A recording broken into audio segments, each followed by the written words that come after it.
This is my review of The Fall Guy. Stick around to the end. I might fall from a tall building or swing like Tarzan from a vine.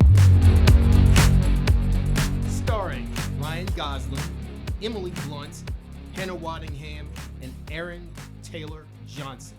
Oh, don't forget Winston Duke. The Fall Guy is about a stuntman named Colt Seavers, who has a job he loves and the woman who might just be the one. He's on top of it all until he suffers a near career-ending accident, after which he gives up on his job and the woman he loves the most, Jody Moreno, played by the incomparable Emily Blunt. I'll always remember her as Rita from Edge of Tomorrow, where she first kicked a hole in my heart, then sliced it in two with a buster sword made of jump ship wreckage.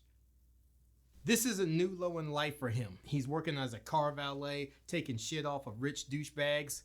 Months go by, and just when you think he's down for good, he gets a call which puts him back on the path to the arms of his former girlfriend. Gail Myers, played by Hannah Waddingham, calls him about a job that can get him back in the action.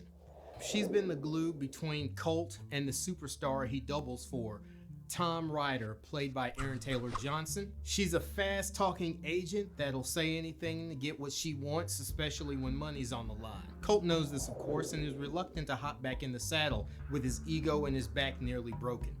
But Gail dangles the opportunity for him to rekindle a dying spark with Jody he can't refuse. The job is for a sci-fi epic named Metal Storm.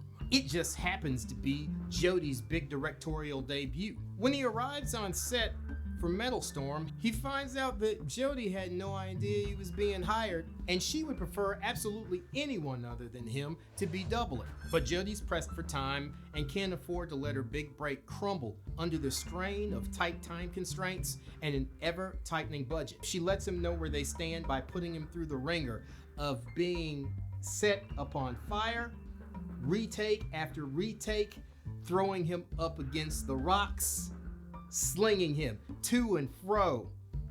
He gets the point. Closure don't come easy. When he gets with Gail later on, he confronts her and he's like, "What the fuck, Gail? You left me hanging like an old man's nutsack." Gail reveals her true intentions for luring Colt to the movie. She needs someone to track down Tom, the star of the movie, without the studio finding out. It'll call for discretion and subtlety. Too bad all she has is Colt, cause he is a magnet for trouble. After years of doubling for Ryder, Colt knows him better than anybody, so he's the perfect man to find him. With that, he's in. He quickly realizes he's in over his head as trouble comes at him from every direction as he tries to track down Tom. Well, that's it. It's a setup for a wild adventure, full of action and every stunt you can think of, performed with as little CG as possible. Dead man drop? Check. Car chase? Check. Dog that attacks people's nutsack on command? Check. And just when you think they're going to miss one of the stunts that you thought of, nope. It's right on the very next scene, and you're saying, damn, that's it. When they say this is a love letter to all the stunt performers out there, they aren't joking. It's as if the movie stops and touches foreheads with each and every man and woman who puts their bodies on the line for our entertainment and says, "I see you, and you are seen." I forget what it's like to wonder how in the hell they did certain stunts before the advent of CGI. I used to see a guy on fire or someone fall off a 10-story building and think to myself, fuck that shit. Now, with After Effects, a green screen, and a halfway decent light kit, anyone can get the cool sensation of jumping out of a perfectly good airplane only to fall through the roof of a burning barn.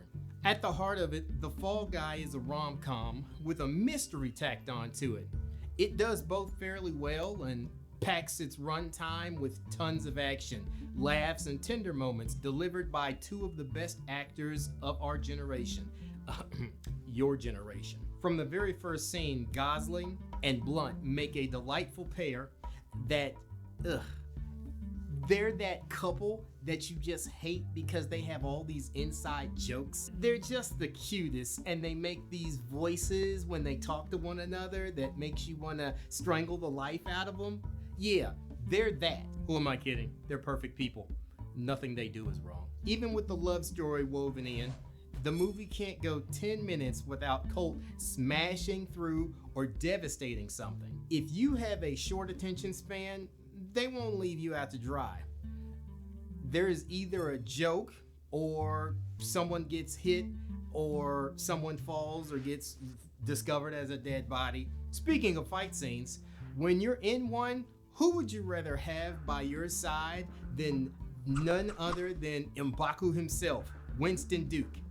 He plays Dan Tucker, an old friend and his new boss, promoted to stunt coordinator while Colt was out of action. He is alongside our hero when he needs him the most, when the shit hits the fan.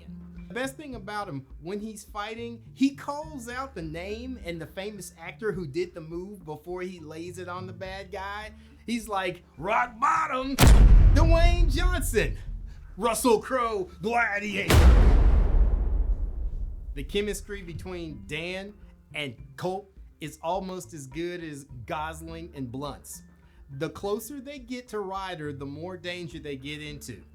Colt just wants everything to be over so he can get back to wooing Jodie, but Fate's having none of that. Every single time he's getting close to that, he's got action. Every time he's in the action, she's calling, wondering where he is. There's a scene where Dan has to coax Colt back into his first stunt. It's a cannon roll, and Colt is less than excited to do it. If you don't know what this stunt is, it's when the stuntman guns the car full throttle only to be launched into the air by a pneumatic cannon housed in the undercarriage of the car. With a push of the button, your shit's flying through the air. Well, Colt comes up with every excuse known to man to keep from getting in that car. Everything from the sand on the beach being too loose to get traction, all the way down to there's not enough light. We're gonna try again later. We'll come back tomorrow and we'll shoot night for day or day to night. Basically, Dan tells him to stop being a punk about it. He's holding up everybody and get your ass in that car. The supporting cast is awesome to boot.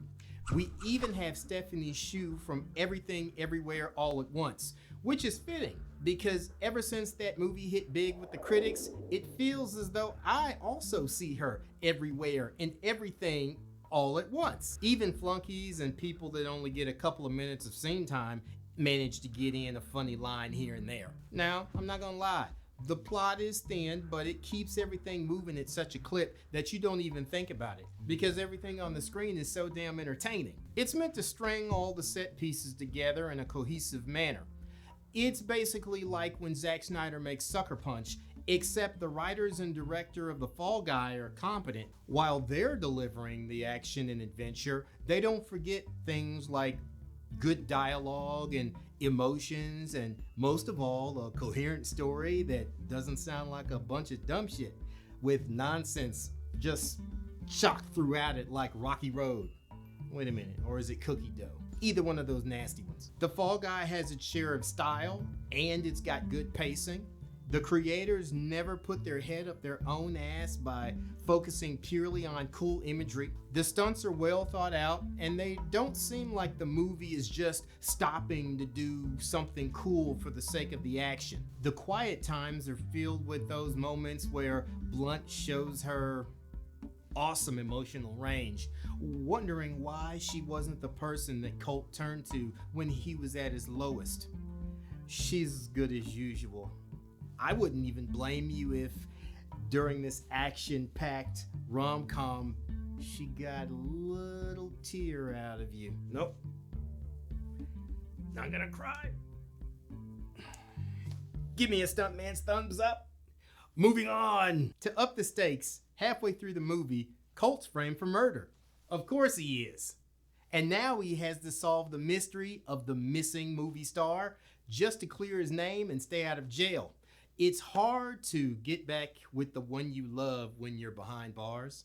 Everyone gets a chance to be a badass in this movie. Putting your hands on someone when you think they're getting caught slipping is done at your own peril. It really pushes Colt to the limit.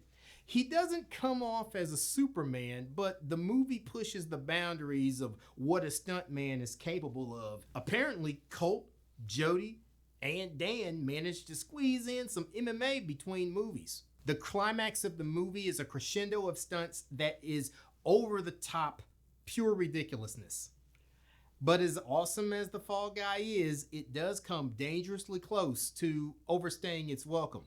Like many of its stunts, it drives you right up to the edge, stopping inches before you say, less is more. I can't think of any scenes that you might fast forward through on a second viewing, but you might cut it off early thinking, you've seen the end. You know how it goes. The movie itself is more of a reimagining than it is a remake of the original TV series from the 80s it comes from. I'm told by my Shinobis in training that if something predates the internet, can it even be said to have happened? I mean, there's no TikTok of it. I highly recommend The Fall Guy. It's worth watching on the big screen. Stunts performed with real danger and stuntmen on set are better experienced 30 feet high. It's so badass, in fact, I'ma drop a 4-star Kenobo smash on it.